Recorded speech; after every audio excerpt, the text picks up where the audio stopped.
Okay, so now that everybody has built their spin table, I'm going to show you one of the easiest paintings you can do using your spin table, using very few items. Obviously, you'll need some acrylic paint, water, and some cups. And then I always use Liquitex pouring medium. You can get this on Amazon. This is a big jug, 32 ounces. I got for like 25 bucks. And then your Floetral, which is available in any of your Home Depot, Lowe's, Menards, whatever, in the paint section. So I'm going to show you real quick. I've already mixed up some of the paint, but what I usually do is my darkest color and my white, I usually mix the Floetral in with. So just put a gob of white in there, and then a dollop of Floetral. And some water, and I usually try to go with the consistency of, like, I don't know, heavy cream or something like that. I don't know if you're gonna be able to tell what the consistency is from the video, but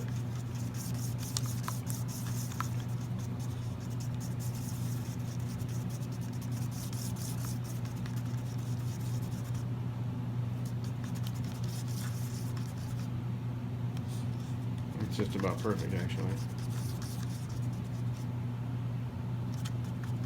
But pretty simple. And like I said, I usually do this with the white, and then whatever my darkest color is, I put the Floetral in. And all the middle colors, I'll use the pouring medium, which is basically about the same amount that I just did with the Floetral.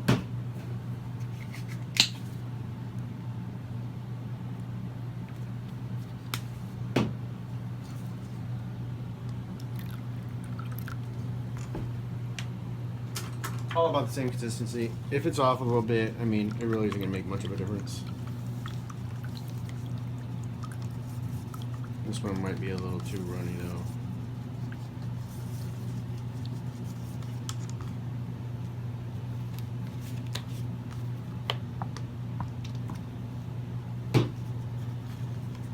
And I'm just using the big cheap jugs of paint from Wigglz, which you can get like for 40% off. $6 a big jug.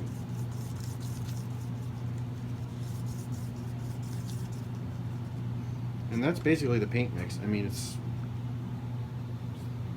not, you know, real thick. It's like coffee creamer, basically. So now what I'm going to do is just basically do a dirty pour. I'm going to put it all in this jar, and then you will need a wand or a staff or some kind of magical device to make the canvas actually spin. We'll go over that towards the end. But the rest is pretty much self-explanatory. I'm going to pour it all in there and then spin it and just pour it all right in the middle, and we'll see what happens. I've never done this before, so we shall see.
So it turned out pretty freaking cool.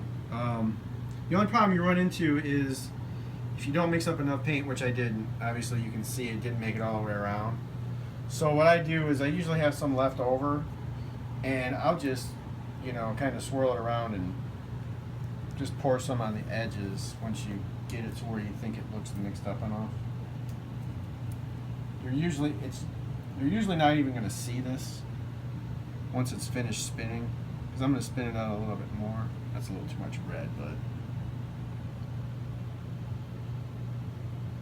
hopefully this will work.